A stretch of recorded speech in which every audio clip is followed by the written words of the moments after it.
Previous lecture के अंदर हम लोगों ने सीखा था व्हाट इज सीक्वेंस, देन हम लोगों ने सीखा what is progression, after that we discuss about arithmetic progression. और अर्थमेटिक प्रोग्रेशन के अंदर भी हमने दो पर्टिकुलर टॉपिक्स पे डिस्कशन किया था, जिसमें पहला टॉपिक था हाउ टू डिसाइड की लिस्ट ऑफ नंबर एपी में है, और देन उसके बाद जो टॉपिक 2 था उसमें हमारे को फर्स्ट टर्म और कॉमन डिफरेंस पता थी और हम लोगों ने एपी फाइंड करना शुरू किया था। एक बार रिकॉल कर लेते हैं सब चीज़ों को। हम लोगों ने सीखा था कि जो हमारे पास एपी होती है, अर्थमेटिक प्रोग्रेशन जो होता है, ये वो लिस्ट ऑफ नंबर होती है जिसमें हर अगली टर्म एक फिक्स नंबर से ऐड होके चलती है। That is a plus d, a plus 2d, a plus 3d and so on. तो this is the list of the number जो हमेशा एपी में होती है, जिसकी इस टर्म को हम A1, सेकेंड प्लेस को A2, थर्ड प्लेस को A3, इस प्लेस को A4 नाम देते हैं, यानी कि ये टर्म नंबर्स होती है। These are the term numbers. और इसके अलावा हम अपने क्वेश्चन में फर्स्ट टर्म को एज A और A1 जो भी आप कहना चाहो कह सकते हो, और जो कॉमन डिफरेंस होता है जिसे अभी हम लोगों ने बात करी फिक्स नंबर की, जो ये कॉमन डिफरेंस होता है दैट इज D, जिसे हम यहाँ पे फिक्स नंबर भी बोलते हैं। तो उम्मीद है आपको अपने फर्स्ट लेक्चर ऑलमोस्ट क्लियर हो गया था और आपने उससे कनेक्टेड सभी बेसिक्स चीजें नोट कर ली थी। तो आज हम शुरू करते हैं इसी टॉपिक से कनेक्टेड हमारी एक्सरसाइज, जो हमारी एनसीईआरटी की 5.1 एक्सरसाइज है। We continue our NCERT exercise, that is exercise 5.1 of our chapter 5, जो अर्थमेटिक प्रोग्रेशन नाम से चैप्टर है हमारा। और हमारे पास पहला क्वेश्चन है, in each of the following situation does the list of the number involve make an arithmetic progression in why. तो हमने करना क्या है, यहाँ पे लिस्ट ऑफ द नंबर्स हमारे सामने आएगी, उन नंबर्स को कंक्लूड करके हमें चेक करके बताना है क्या वो एपी है या नहीं है। तो आपको पता है ये जो लिस्ट ऑफ द नंबर्स होते हैं that is generally A1, A2, A3, A4 terms बन जाती है। फिर हम सक्सेसिव टर्म का डिफरेंस निकालेंगे, कॉन्जिक्यूटिव टर्म्स का डिफरेंस निकालेंगे। अगर वो डिफरेंस इक्वल आ रहे हैं तो हम कह देंगे कि वो जो गिवन है लिस्ट ऑफ द नंबर है वो अर्थमेटिक प्रोग्रेशन है। और अगर वो डिफरेंस सेम नहीं आ रहे हैं तो वी आर सिंपली से कि वो डिफरेंस वो list of the numbers arithmetic progression नहीं है। उसी से कनेक्टेड ये पहली सिचुएशन मेरे पास है, क्वेश्चन नंबर 1 का फर्स्ट पार्ट, जिसमें लिखा था taxi fare after each kilometre when the fair is ₹15 for first kilometre and ₹8 for each additional kilometre. तो हमारे को टैक्सी फेयर की एक सिचुएशन दे रखी है कि शुरू के लिए पहले किलोमीटर वाले के लिए तो टैक्सी 15 रुपये चार्ज करेगा, 15 रुपीज चार्ज करेगा, लेकिन उसके बाद जितने भी एडिशनल किलोमीटर जाओगे we have to add 8 rupees on it. तो देखो सबसे पहली जो सिचुएशन मेरे पास आई उसमें first fare of first kilometre is ₹15 है। Then fare of second kilometre, तो क्या था सेकेंड किलोमीटर के लिए, fare of second kilometre is कितना ऐड हो गया बेटा इसमें, इन्होंने कहा 8 रुपीज ऐड कर लेना। तो अगर हम 2 किलोमीटर का डिस्टेंस कवर कर रहे हैं तो वो जो फेयर बनेगा 2 किलोमीटर के लिए वो बनेगा ₹15 plus 8, it means it is 23। Then fare for 3 kilometre distance, यहां पे भी 4 ही लिख देते हैं, fare for first kilometre, fare for second kilometre, fare for third kilometres. और यहां पे कितना होगा बेटा, 15 तो रहेगा ही रहेगा एज ऑलरेडी गिवन, लेकिन ये जो 8 है वो 2 बार ऐड हो जाएगा, it will give you a value of 30, like 16 plus 15 31।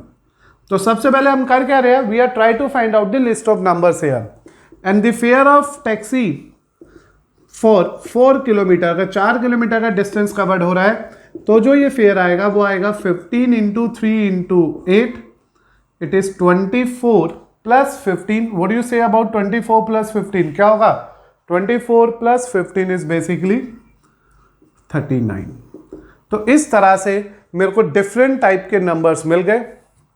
सो जो लिस्ट ऑफ द नंबर्स मिले, list of the numbers are 15, 23, 31, 39 and so on. ये मेरे को मिल गए लिस्ट ऑफ द नंबर्स, जिसमें ये फर्स्ट टर्म आ गई एज 15, सेकेंड टर्म आ गई एज 23, थर्ड टर्म आ गई एज 31, फोर्थ टर्म आ गई as 39। Now we have to check whether this list of the numbers are in AP और नॉट इन एपी। उसके लिए क्या करेंगे हम लोग, अब हम फाइंड आउट करेंगे a2 minus a1, 23 minus 15 it's 8, a3 minus a2, 31 minus 23 it also 8, and a4 minus a3, 39 minus 31 it is also 8. Therefore difference between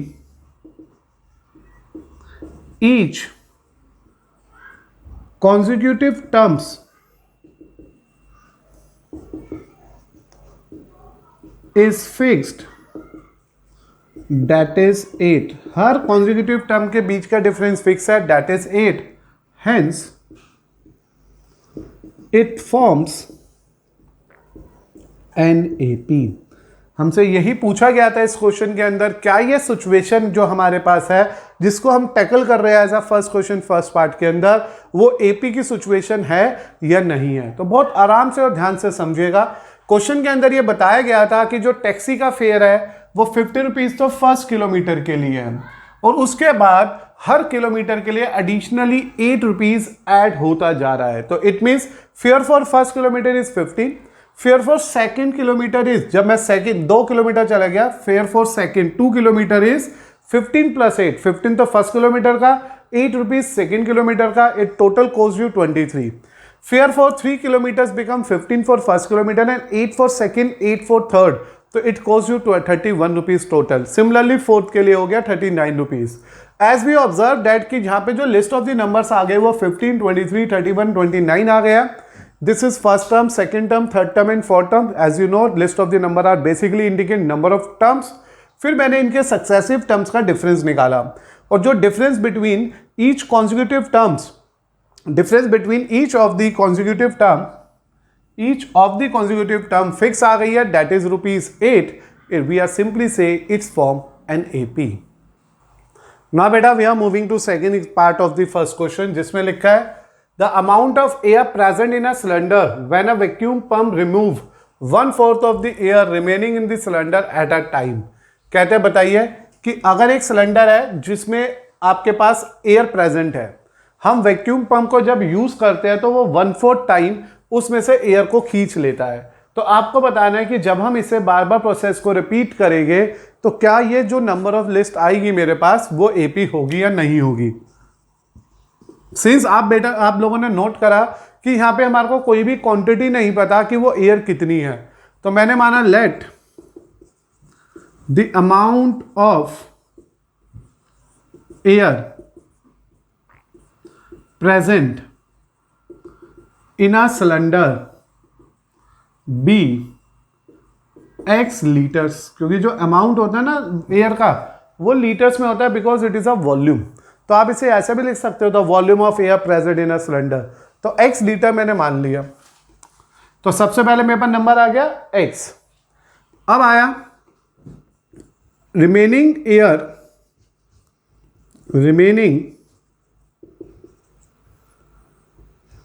remaining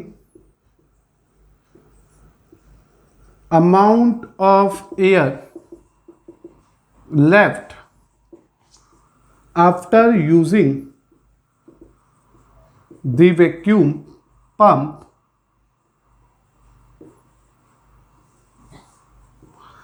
remaining amount of air left after using the pump for first time, कि एक time use करने के बाद कितना amount बचेगा।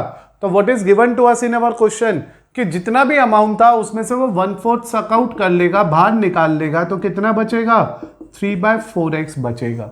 Is this clear. Total x था, vacuum pump हमने use किया, उसने 1/4 ऑफ द वॉल्यूम को इसमें से निकाल लिया, तो बची हुई जो एयर थी वो रह गई x माइनस 1/4 ऑफ x यानी कि 3/4x। फिर आ रहा है remaining amount of air left out after using the pump for second time. फिर हमने उसे दूसरी बार करा, अब क्या होगा 3/4 तो यहाँ था ही, 3/4x minus 1/4 of 3/4x. This is the point you need to remember very carefully. जितना उसका इनिशियल अमाउंट है उसका 1/4 विड्रॉ करेगा वो. तो इनिशियली पहले x था तो उसका 1/4 आ गया 1/4x. उसने विड्रॉ करा, बचा 3/4x. जब सेकेंड टाइम मैंने उसमें वैक्यूम पंप को यूज किया, सेकेंड टाइम कह लो, जब मैंने सेकेंड टाइम उस वैक्यूम पंप को यूज किया उसके अंदर, तो अभी हमारे पास कितना अमाउंट था, 3/4x तो ऑलरेडी था. इसका फिर 1/4 निकाला तो वो बन गया 3/4 इंटू 1/4, और उन दोनों का मैं निकालूंगा यहां से डिफरेंस. 16 आएगा वो डिफरेंस, और यहां पे 4 चला जाएगा. 12x minus 3x, this is finally 9x/16. जैसे कि मेरे पास 3 टर्म्स आ गई है तो मैंने लिख दिया सो जो लिस्ट ऑफ नंबर्स बने, so the list of numbers are, तो पहला कौन सा आया x, फिर कौन सा आ गया 3/4x, फिर क्या आ गया 9/16x एंड सो. ये 3 नंबर आ गए. अब मैं इनके बीच में डिफरेंस निकालता हूं, a2 माइनस a1. ये तो पक्का ही है आप सबको कि ये फर्स्ट टर्म है, ये सेकेंड टर्म है, और this is known to be a third term. आप प्रॉपरली लिख लेना. First term is this, second term is this. यहां लिख देता हूं मैं. It means first term is x, second term is 3/4x, and third term is 9x/16.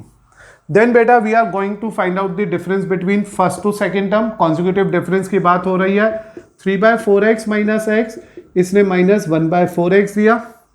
फिर a3 minus a2 निकाला. 9/16x माइनस 3/4x, इसका एलसीएम 16 आ गया. इधर 9 माइनस 12x आ गया. I think it's quite clear. मैंने एलसीएम लिया बेटा बस आपके लिए, और इधर से मेरे पास जो आउटपुट आ गया -3x/16 आ गया. What this indicate my dear student, ये क्या कंफर्म हो गया कि as difference between each of the consecutive terms, difference between each of the consecutive terms is not same. ये जो डिफरेंस आ रहा है वो फिक्स नहीं आ रहा, सेम नहीं आ रहा. Hence it doesn't forms an AP. इसलिए इसने एपी को जनरेट नहीं किया. तो लिस्ट क्वेश्चन क्या था कि समझिए, बहुत आराम से समझिएगा. थोड़ा सा कॉम्प्लिकेटेड पॉइंट है ये हमारी एनसीईआरटी एक्सरसाइज का फर्स्ट क्वेश्चन का सेकंड पार्ट.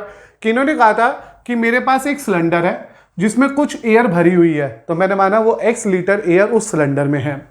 फिर उन्होंने कहा हमने वैक्यूम पंप यूज किया, उसमें से हवा को निकाल लिया, और जब पहली बार वैक्यूम पंप यूज हुआ तो उन्होंने 1/4 ऑफ द वॉल्यूम को विड्रॉ कर लिया. तो x में से उसका 1/4 ऑफ x माइनस कर दिया, मेरे पास बच गया 3/4x. फिर जब मैंने सेकेंड टाइम उसमें से उस वैक्यूम पंप को यूज किया तो उसने जो 3/4x था उसका भी 1/4 विड्रॉ कर लिया. तो 3/4x में से माइनस कर देंगे इसका भी 1/4, जिससे आंसर आ गया 9x/16. मेरे पास जैसे ये 3 नंबर्स आए, मैंने कहा ये मेरे लिस्ट ऑफ नंबर्स है जिसकी first term, second term, third term respectively मेरे पास आ गई. अगर इन दोनों के डिफरेंस ही सेम आ गए then we think about the next term. But मेरे को यहीं से कंफर्म हो गया कि सेकंड से फर्स्ट टर्म का डिफरेंस और थर्ड से सेकंड टर्म का डिफरेंस सेम नहीं आ रहा, इसलिए ये list of the numbers AP नहीं है. नाउ बेटा we are moving to question number first again in part number 3 in this question, जिसपे लिखा था cost of digging a well after every meter of digging when the cost of rupees 150 for the first meter and rise by the 50 rupees for each subsequent meter. Is the question is clear? Are you getting the information very carefully? हमारे को क्या करना है, cost of digging निकालनी है, well को डिग करने की कॉस्ट. समझते हैं ना, वेल कुएं को बनाने का जो खर्चा है वो इस तरह से है कि पहले मीटर के लिए तो 150 रुपये का खर्चा आएगा, और उसके बाद हर किलोमीटर के लिए 50 रुपये उसमें ऐड होते हुए चले जाएंगे. तो according to given we are consider here कि जो कॉस्ट है, cost of digging for first meter is ₹150. It is already clear to us कि जो cost of digging for first meter है वो कितना है, 150 है. Cost of digging for first 2 meters, अगर शुरू के 2 मीटर का खर्चे की बात करें तो 150 तो पहले के लिए है और उसमें 50 रुपीज़ इंक्रीज हो जाएंगे, तो इट कॉस्ट यू ₹200।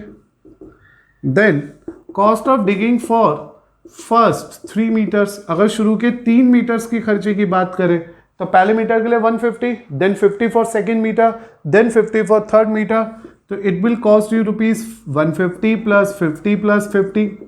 और आपने देखा होगा number of time we can write this as 150 plus 2 time of 50, बात तो वही है। And it finally cost us ₹250। 2 term 3 terms आ गई है, एक और निकाल लेते चले। Cost of digging of first 4 metres, अब शुरू की 4 मीटर की बात आ गई तो पहले मीटर के 150, then 50, then 50, then 50। Why we are adding 3 times for second metre, then third meter for 4 meter, और यू कैन से सिंपली इसमें से 50 ऐड कर दीजिएगा, it is 300। So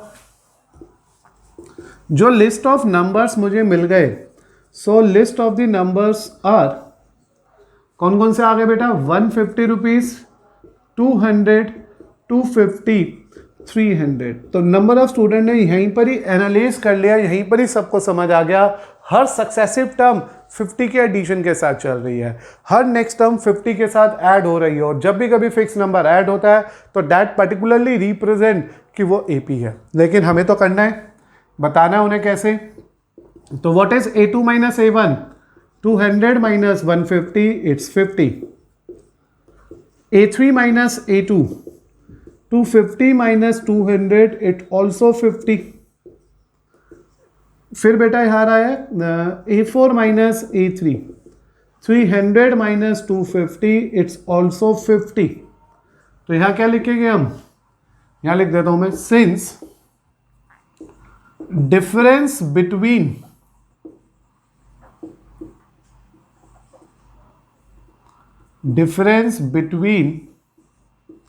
each of the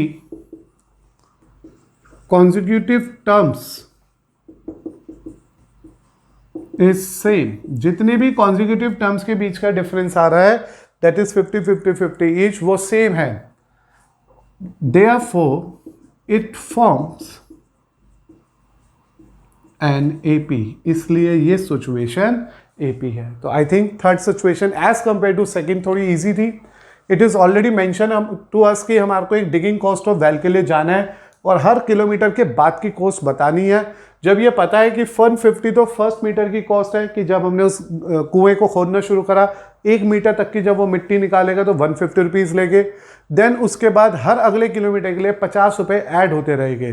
तो that is why we consider for first kilometer it is 150, for second kilometer it's become 150 plus 50 give you 200, then 200 plus 50 give you 250, then 300 and so on. As a result मुझे list of the numbers मिल गई है, that is 150, 200, 250 and 300। फिर मैंने इनके बीच का successive difference निकाला, जिसे बोलते हैं difference between the each consecutive terms, जो यहाँ पे हर एक केस में डी आ रहा है, दैट इज 50 50 50, इसे डी बोल देते हैं ना, कॉमन डिफरेंस। लेकिन क्योंकि अभी हमारे को सिर्फ ये डिसाइड करना है ये एपी है या नहीं है, तो हमने लिख दिया कि इनके कॉन्जिक्यूटिव टर्म्स के बीच का डिफरेंस बिल्कुल सेम है। और अगर कॉन्जिक्यूटिव टर्म्स के बीच का डिफरेंस बिल्कुल सेम है तो ये कंफर्म करता है कि ये जो गिवन सिचुएशन है, लिस्ट ऑफ द नंबर्स है, वो एपी में है। चलिए बेटा स्टार्ट कर रहे हैं part number 4 of question number first, जिसमें लिखा था amount of money in the account every year. It means हमारे को हर साल कितने रुपए हमारे अकाउंट में आएंगे उसके बारे में कैलकुलेशन करनी है। जब हमने 10,000 रुपये डिपॉजिट करे या कंपाउंड इंटरेस्ट पे 8% के रेट ऑफ इंटरेस्ट पे, तो एज वी ऑल नो एक फॉर्मूला होता था अमाउंट का, P1 प्लस R अपॉन 100 की power T। This is the basic formula to find out the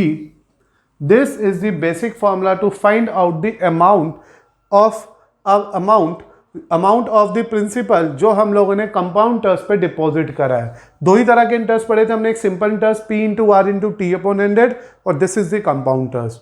तो when you consider the question this, we know that जो principal हमने deposit करा है दैट इज 10,000 हेयर, जो रेट ऑफ इंटरेस्ट यहाँ पे लग रहा है वो है 8%। And when you talk about the time, it is 1, 2, 3, 4 and so on, क्योंकि it is given that कि हमारे को हर साल के बाद कितना पैसा मिलने वाला है, अमाउंट होने वाला है, उसके बारे में हमारे को बात करनी है। तो सबसे पहले मैंने फर्स्ट अमाउंट निकाला, यहां पे P को लिख दिया 10,000, R को लिख दिया 8% और टाइम आ गया 1. When you simplify it carefully it is बेटा 10,800. तो हियर वी नो डैट कि जो पहला पैसा था 10,000 था पहले साल, आफ्टर 1 ईयर कह लो, यहां पे मैं लिख देता हूं, after 1 year we get A1. तो ये A1 आ गया आफ्टर 1 ईयर. अब आफ्टर 2 ईयर वी गेट, अब मैं अमाउंट 2 निकालूंगा, 2 साल बीत गए तो इंटरेस्ट मिलेगा मुझे 2 साल का, यहां पे आ जाएगी पावर में 2 और as a result when you simplify it is 11664. Please carefully solve कर लेना. सो बेटा जो लिस्ट ऑफ द नंबर्स मुझे मिल गए, the list of the numbers पहले 10,000 पे था इनिशियली, एक साल बाद 10,800 हो गया, एक साल और के बाद it is 11664 and so on. तो अगर मैं इनका सक्सेसिव डिफरेंस निकालूं, A2 minus A1, 10,800 minus 10,000 it just 800. Third term minus second term it is 11664 minus 10800 it is 864. So since difference between each of the consecutive terms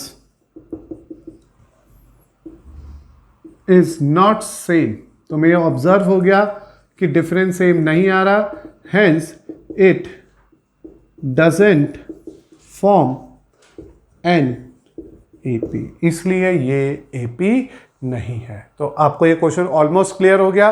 this is the one of the question which is connected to our compound terms method, जिसमें मेरे को सबसे पहले amount का formula याद करना पड़ा, जो हम लोगों ने अपने लोअर क्लासेस में पढ़ा था, लाइक 7 या 8 में.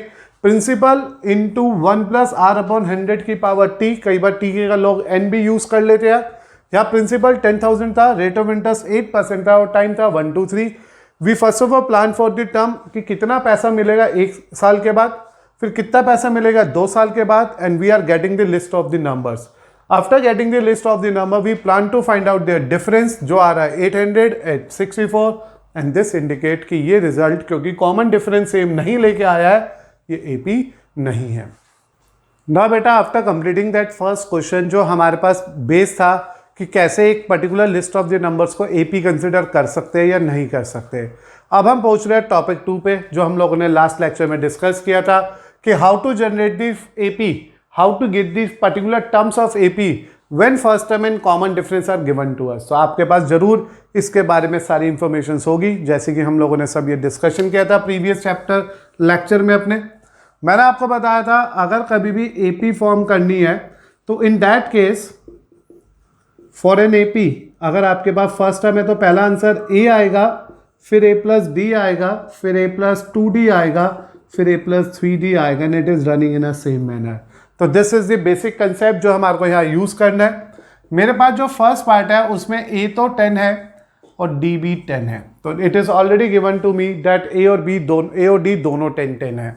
तो फर्स्ट टर्म तो जस्ट ए होता है, इसलिए आंसर 10 आ गया. Second term a plus d होता है, इट इज 10 प्लस 10 मीन्स 20 आ गया. Third term a plus 2d होता है, तो ये 10 प्लस 2 इंटू 10 दैट इज 30 आ गया. और जो फोर्थ टर्म आएगी मेरे पास वो a प्लस 3d होगी, as we decided here. First term में, सेकेंड टर्म में d ऐड हो गया, थर्ड टर्म में एक और d ऐड हो गया, फोर्थ टर्म में एक और d ऐड हो गया, तो this is 10 plus 3 into 10 that is 40. So जो फर्स्ट 4 टर्म्स रहेगी मेरी एपी की, जो फर्स्ट 4 टर्म्स रहेगी that is we have 10 20 30 and 40. तो these are the respective terms we get from the question, जिसमें मुझे फर्स्ट टर्म और कॉमन डिफरेंस पता था. इसी तरह से बेटा सेकेंड पार्ट को चेक करते हैं, जिसमें a तो 2 है और d 0 है. a is -2, d is 0 and we also need to find out the first 4 term of this AP. तो एक बार फिर से फर्स्ट टर्म तो -2 ही आएगी, सेकेंड टर्म जो a प्लस डी होती है वो -2 + 0 स्टिल रिमेन -2, थर्ड टर्म जो a प्लस 2d होती है, थर्ड टर्म का मतलब जिसपे 2 बार d ऐड हो गया है, तो ये आ गया -2, 2 × 0 it's remain -2, fourth term a plus 3d, -2 + 3 × 0 this remain -2. So first 4 terms of an AP is क्या आएगी बेटा? तो पहले आया -2, फिर -2, फिर -2, फिर -2। तो इस तरह से आप बच्चों ने मेरे साथ थोड़ी स्पीडली क्वेश्चन नंबर 2 पे वर्क किया। It is quite very simple question, easy सा क्वेश्चन है, छोटी छोटी बेसिक बातें मुझे पता थी, फर्स्ट टर्म मुझे पता था, कॉमन डिफरेंस मुझे पता था और ये प्लानिंग भी पता थी। जो हम लोगों ने लास्ट क्लास में टॉपिक 2 सीखा था कि अगर किसी भी लिस्ट ऑफ द नंबर में सीक्वेंस के अंदर फर्स्ट ए और डी पता हो, फर्स्ट टर्म और कॉमन डिफरेंस पता हो, तो we can generate our AP with the help of this rule and that is why we are getting our 2 different type of APs. अब हम पहुंचेंगे इसके थर्ड पार्ट पे। उस थर्ड पार्ट के अंदर मुझे क्या करना है, डी एस 4 दे रखा हो, ए एस 4 दे रखा हो, डी एस -3 दे रखा है ना बेटा। We are moving to part third जिसमें लिखा है कि जो फर्स्ट टर्म है वो तो 4 है और कॉमन डिफरेंस -3 है, तो यहाँ 4 आ गया और यहाँ -3 आ गया, तो जो फर्स्ट टर्म बन गई वो तो 4 ही बन गई, जो सेकंड टर्म बन गई वो 4 - 3 दैट इज 1 आ गया, जो थर्ड टर्म आ गई वो आ गई 4 × 2 × -3 दैट इज -2 हो गई। And in the same way जो लास्ट टर्म मेरे पास जनरेट होके आई वो -5 आ गई। तो इस तरह से जो मेरे पास फर्स्ट 4 टर्म्स आ गई दैट इज 4, 1, -5, 2 and -5। तो you can observe very carefully in a part number third. मुझे फर्स्ट टर्म 4 पता थी, कॉमन डिफरेंस -3 पता था, तो यानी कि हर अगली टर्म में -3 कम होते चले जाना था।